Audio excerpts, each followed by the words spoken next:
오늘의 말씀은 잠언 11장 1절에서 15절입니다. 속이는 저울은 여호와께서 미워하시나 공평한 추는 그가 기뻐하시느니라. 교만이 오면 욕도 오거니와 겸손한 자에게는 지혜가 있느니라. 정직한 자의 성실은 자기를 인도하거니와 사악한 자의 패역은 자기를 망하게 하느니라. 재물은 진노하시는 날에 무익하나 공의는 죽음에서 건지느니라. 완전한 자의 공의는 자기의 길을 곱게 하려니와 악한 자는 자기의 악으로 말미암아 넘어지리라. 정직한 자의 공의는 자기를 건지려니와 사악한 자는 자기의 악에 잡히리라. 악인은 죽을 때에 그 소망이 끊어지나니 불의의 소망이 없어지느니라. 의인은 환난에서 구원을 얻으나 악인은 자기의 길로 가느니라. 악인은 입으로 그의 이웃을 망하게 하여도 의인은 그의 지식으로 말미암아 구원을 얻느니라. 의인이 형통하면 성읍이 즐거워하고 악인이 패망하면 기뻐 외치느니라. 성읍은 정직한 자의 축복으로 인하여 진흥하고 악한 자의 입으로 말미암아 무너지느니라. 지혜 없는 자는 그의 이웃을 멸시하나 명철한 자는 잠잠하느니라. 두루 다니며 한담하는 자는 남의 비밀을 누설하나 마음이 신실한 자는 그런 것을 숨기느니라. 지략이 없으면 백성이 망하여도 지략이 많으면 평안을 누리느니라. 타인을 위하여 보증이 되는 자는 손해를 당하여도 보증이 되기를 싫어하는 자는 평안하니라. 아멘. 잠언 10장에 이어 11장에서도 의인과 악인, 지혜로운 자와 미련한 자의 비교가 계속해서 이어지고 있습니다. 그러면서 11장에서는 이렇게 지혜의 내용들이 랜덤으로 쭉 나열되어져 있는 것 같은 그런 느낌을 받게 됩니다.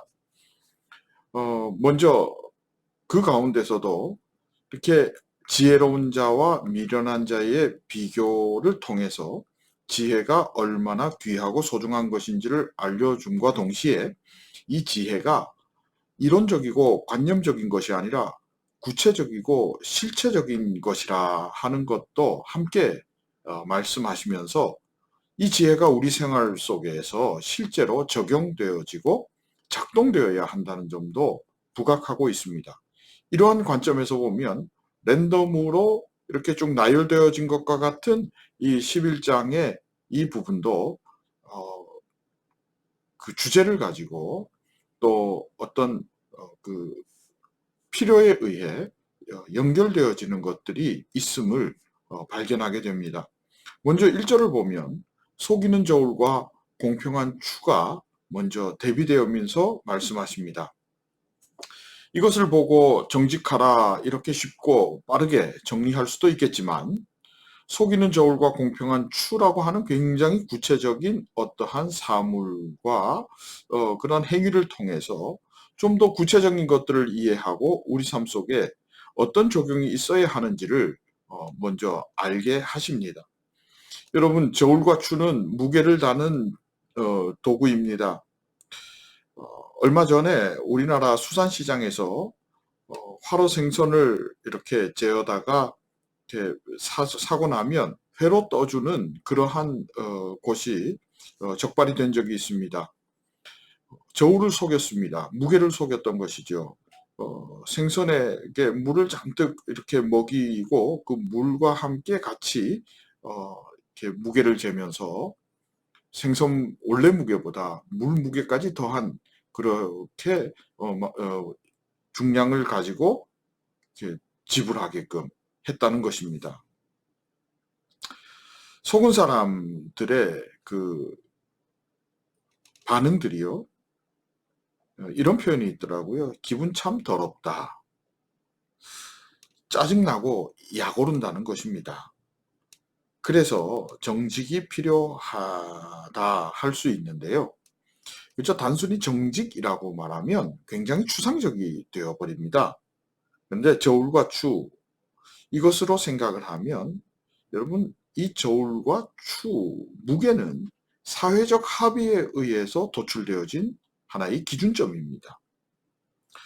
다른 사회는 어떤지 모르겠지만 지금 내가 살아가고 있는 이 사회에서는 이 무게를 기준으로 이 가격이라고 서로 합의한 것이라는 겁니다. 그것이 기준이 되어 버리는 기준인데 그것을 일방적으로 깨뜨려 버렸다는 겁니다. 일방적으로 특정한 논리나 근거 없이 자기의 유익을 위해 그 사회적 합의, 기준을 깨뜨려 버리는 겁니다. 오늘 성경은 그래서는 안 된다고 말씀하시는 겁니다. 왜냐하면 이는 다른 일을 무시하는 교만이 자리 잡고 있다는 반증이 되기 때문입니다. 사회적 합의를 깨뜨리는 자를 그래서 사악한 자, 지키는 자를 정직한 자로 이해하면, 그리고 오늘 본문을 읽어보면 이렇게 랜덤으로 쓰여진 것 같지만 일관성 있게 기록해 내려가고 있다. 질서가 보이게 된다는 것입니다. 3절을 봅니다. 정직한 자, 즉 사회적 합의를 중히 여기며 지키는 자, 그 기준을 따라 사는 사람은 자기를 인도한다. 즉 신뢰를 받으며 살고, 사악한 자, 즉 자기 뜻대로 살며 사회적 합의를 마음대로 무시하는 사람은 스스로를 망하게 한다고 합니다. 맞습니까? 그리고 4절을 보겠습니다. 재물은 진노하시는 날에 무익하다 합니다. 왜 무익합니까?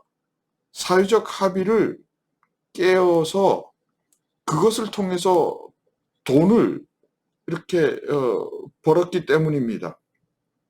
한마디로 돈의 눈이 멀어 공동체나 이웃이 보이지 않았다는 겁니다. 그래서 오늘 잠언은 진노하시는 날, 즉 최후의 심판대 앞에서 그 돈이 무익하다 하는 것입니다. 단순히 재물은 천국 가는 것에 아무런 의미가 없다. 그러니까 이 세상에서 재물 경시하라 하는 그 말이 아닌 것입니다. 그렇게 번 돈은 여러분 구원의 필요 조건도 충분 조건도 될 수 없다라고 분명하게 말씀하십니다. 그 과정에 있어서의 문제가 생겼기 때문입니다. 그런데 4절 하반절에 공의는요, 여기서 공의보다는 체다카로 원문이 기록되어 있기 때문에 의로운 자로 번역하는 것이 더 좋을 것 같습니다. 의로운 자, 공동의 약속을 이행하는 사람, 서로가 합의된 그 기준을 가지고 살아가는 사람, 그 구원의 사람은 죽음에서 건진다, 즉 영생에 이르게 된다 라고 말씀하십니다. 완전한 자의 공의, 즉 하나님을 경외하는 것이 그 중심에 정확하게 서 있는 사람, 그 공의를 이루는 그러한 그의 행동들은 그의 길을 곧게 한다. 즉 평탄의 길, 형통하게 될 것이라. 이렇게 오늘 잠언은 또 설명을 이어가고 있습니다. 시간 관계로 일일이 모든 본문을 짚어 설명할 수 없지만 여러분은 이미 이 모든 것들을 다 통찰하셨으리라 믿습니다. 이런 통찰을 가지고 예수님의 그 말씀을 기억해 봅니다. 예수님께 바리새인들이 묻습니다. 가이사에게 세금 바치는 것이 과연 하나님의 백성으로 옳은 일입니까? 라고 하는 것입니다. 그러자 예수님은 동전에 그려진 것이 가이사요, 글자가 곧 로마인 것을 확인시키시고 유명한 말씀을 하지 않습니까? 가이사의 것은 가이사에게, 하나님의 것은 하나님에게 라고 하십니다. 서로 간에 합의된 것을 지킬 것을 굳이 확인해 주셨습니다. 비록 좀 부당하고 내 마음에 들지 않아도 우리의 합의를 지키는 것이 예수 믿는 자의 본이라 주님께서는 말씀하시고 또 즉시 행하셨습니다. 지략이 없으면 백성이 망하여도 지략이 많으면 평안을 누린다. 오늘 14절이 말씀하십니다. 여러분, 이 지략이 어디에서 나오겠습니까? 말씀입니다. 지략의 기본은 믿는 믿음입니다.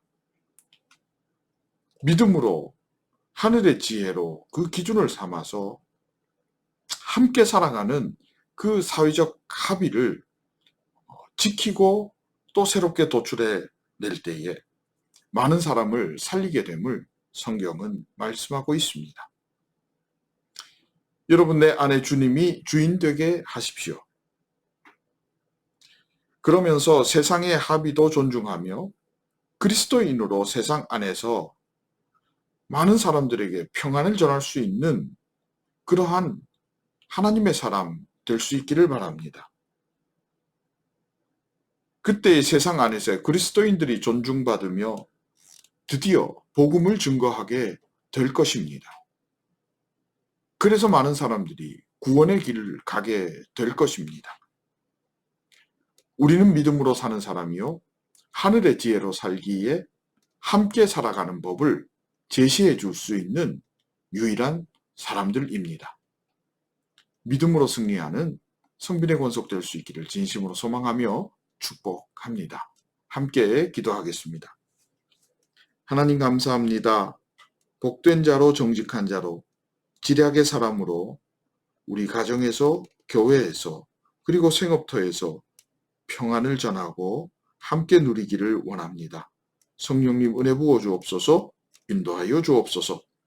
예수님의 이름으로 기도합니다. 아멘.